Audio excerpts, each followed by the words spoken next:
What's up, gamers? Proto here. Welcome to another episode of Like or Dislike, where we look at some of the latest games that are coming out, give you a little bit of the storyline, give you our first impressions, do a little pro con at the end of it, and show you gameplay of it all at the same time. And today we are looking at Override Mech City Brawl, and that is a long title, so I'm just going to keep it short and just call it Override. Now, this game has a campaign and a multiplayer, so we're going to look at the campaign first and then the multiplayer. So in the campaign, storyline-wise, the Earth is being invaded by monsters and you're part of a robot fighting league that's recruited to help fight back and save the world. Now the campaign is cheesy, but it's a fun playthrough. I actually enjoy playing through it, even though I like cheesy games at the same time. Now, I wish the cutscenes with the characters had a voice. It's pretty much you just reading text all the time.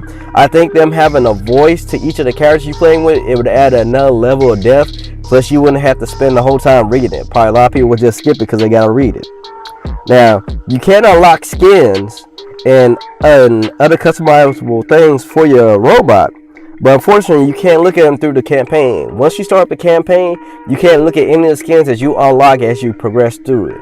Now, you can save it, go back, look at the skins, choose one, and then go back. But to me, I'd rather not do all that. So I went through the whole game just playing with one skin, but I looked at all the skins I unlocked afterwards. Now, in a campaign, you get mods and weapons that you can load out in your robot, which does bring a little level of customization in the campaign, but it also brings a lot of funniness because you get a lot of weird and unique weapons you can use. I ended up getting a frying pan that was a pretty good, decent weapon, and it was just funny just beating monsters down with a frying pan. It was just funny and enjoyable. And it's just, that's pretty much the story. You help save the world, you find out what the real problem was, and you're the hero of it. And if you play through it, it's cheesy all the way to the end. It actually made me like generally laugh at the end how they played it through. But the storyline wasn't bad. Now the multiplayer is what I feel like is the big part of this game. Now right now you only have 3 modes. You have rank, 1 versus 1, and free for all. It took a minute to get the matches started, I guess because a lot of people haven't picked up this game yet, or just a lot of people haven't picked it up on Xbox because that's what I was playing it on. But once you get into the matches, it's pretty smooth, no major problems. And with the free-for-all mode, you can actually set up to be on teams. So it actually isn't everybody against each other. You can set up 2 against 2, 3 against 1, however you want to play it. I thought that was pretty cool.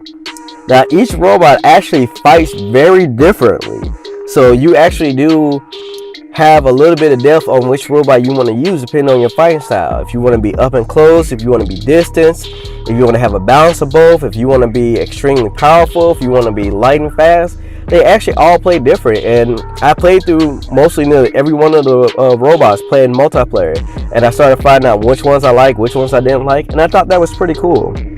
Now the controls are kind of odd at first, especially if you played any other type of fighting games, especially online multiplayers. The controls are kind of odd, but once you get into them, they actually do make a little sense. I think probably the weirdest thing was literally you had your right trigger was your right punch, left trigger was your left punch, and if you use a certain fighting games, you know, you just push out on the right trigger and you just automatically punch right and left. But like I said, you can't customize these controls. Once you get used to it doesn't really become a big problem. You actually end up like in the real world, whichever side's your strongest, you swing with that one normally. But that's what I found kind of odd. Now graphics wise, the game is very smooth and polished. All this footage that I'm showing you guys is being captured on the Xbox One X. Now the super moves that you guys will have that you get to use, they're animated and they're very smooth. Frame rate never drop when you use them, no matter how crazy the animated super moves are. And what's crazy about it is anybody, when they have their super available to activate, anybody can activate it and everybody's screen goes to it. So you don't know who's about to activate it until it actually happens. And to me, when you get really into a fight and someone just activates it, you're hoping it's your teammate and you're hoping it's not the enemy using theirs. So that was pretty cool. And like I said, the frame rate really didn't drop that much. I didn't really see any frame rate drop. Now the camera lock on can be a little annoying. Sometimes it'll lock on, but it'll give you a blind spot or switch to another enemy that's closer to you. But you could easily turn that off. So if you don't like it, you don't have to use it. Now, the game gives you a lot of content to unlock. It gives you a lot of skins that you can unlock for each character, a lot of accessories that you could put on the characters, and accessories just as crazy as you can imagine. To having a little parrot sitting on your shoulder, to having a little tube around your robot. They're all crazy. And what I kind of like is all this stuff is unlockable, so you have to play through it. You can either play through the campaign and unlock some of the stuff, or you can just unlock it playing multiplayer.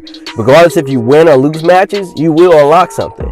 Now, you do have a certain level of stuff. You get common stuff, you get rare, you get legendary, and I haven't got a chance to look at the drop rate on it, but I can't tell you every time whether you win or lose, you will get something. And so I thought that's pretty cool. Now, there is no content that you can pay for that I like. I really like that. Everything you have to earn, so you have to play. So it definitely gives you replay value, especially with different robots, playing the storyline, because you always get something every time you complete a mission in the storyline, and just doing the multiplayer. Now, they do have a season pass that's out for this game, so hopefully they'll get more maps, more robots, and some more modes in the future, because just playing through it, it was really enjoyable. But with all that being said, let's jump into the pros versus the cons. And we're going to look at the pros first. Now, the first pro, the fighting is fun. And I can honestly say I really enjoyed it. Once I got past the little control hub, the control hitch, fighting was actually fun. And especially when you're fighting against other people online, everybody's fighting different robots, different fighting styles. It is crazy. And it's enjoyable. You don't know who's going to do what. You don't know what robots have their abilities activated. And that makes it a lot of fun. And that rolls into number 2 of the pros. Different fighting styles for the robots. Like I said, each one fights differently. Even the heavy robots that throw a lot of heavy punches or throw strong hits, they have a variety of fighting ways. So I thought that was pretty cool that they really took the time to try and make each robot fight differently to give you a different fighting style, instead of just giving everybody the same generic moves and just a couple of different supers. And the last pro, like I said, it's a lot of unlockable content. Behind the skins and accessories, you have so much that you can unlock from. So it gives a lot of replay value. Like I said, I don't know what the drop rate is on all this stuff. I might try to look into it and see. But if you just want to try to get all this stuff unlocked, definitely just get into matches and play them. You will be unlocking stuff back and forth. So that's definitely pretty nice in my opinion. So with the pros done, let's go to the cons. Now, con-wise, the storyline is extremely simple. Like I said, it's not no real in-depth. You care about the characters, you care about what's going on. It's pretty much get from beginning to end, fight all this, do and you're done. Now, like I said, it was cheesy. I like cheesy storylines from time to time. That's what got me through it. But if you don't want to play it, you're not going to miss a lot. Now, the second con, and I brought this up before, the controls are kind of odd, especially if you played other fighting games before. The controls will come kind of weird, kind of first at you. And like I said, you can customize these controls, which helps it a little bit. But once you get past it, it just becomes second nature and you'll just start fighting and not realizing it. And the last one, the wait time to get in a fight was long. I want to say it probably took me like four, maybe 5 minutes to get into a match if I hopped out and got back in.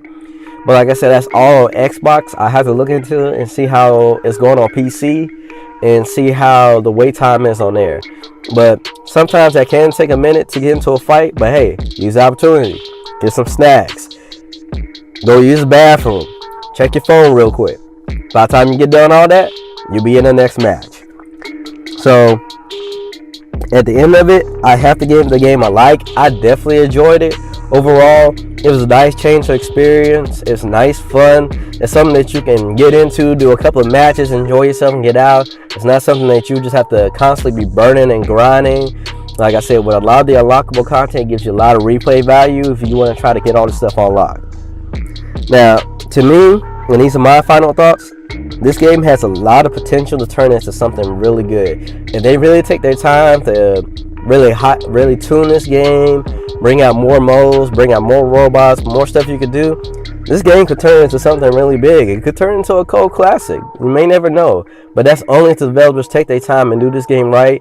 And if this game gets a lot of attention and feedback. Because, like I said, honestly, I think this is a pretty good game. I think everybody should try the multiplayer at least once. Give that a try. I think this is a game that overall people can get into and enjoy. And honestly, just the fighting alone online, this is a game that even young kids can just get into and play. Now don't have to worry about a lot of graphic, a lot of goriness. It's just robots beating up on robots.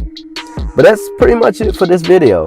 Let me know what you guys think. If you think about getting the game, has this made you think about getting it more? Has made you think about not getting it? If you actually got the game, what do you like about it? What you don't like about it? Let me know what you guys think in the comments. If you haven't already subscribed, make sure to hit that subscribe button. We post videos of things going on in the gaming and tech world. Do reviews on some of the latest games. Review tech that's out to help to make sure you guys are getting the most for your money. We do top 10 of the newest games coming out every month and so much more. Make sure to follow us on our Facebook and our IG page so you can keep up to date with what's going on with us here at the Average Gamer Crew. If you want to reach out to me or InfamouslyTy here on the channel, and if you want to let us know something that's going on in the gaming tech community. Catch us streaming on Twitch and Mixer. You can catch me on Mixer every Monday and Wednesday, and Twitch every Tuesday and Thursday. I actually did a little streaming on Mixer this past Monday doing some Just Cause, so take a look at that if you want to see me just playing around doing some mindless destruction. But this is Proto, and I'll catch you guys in the next video.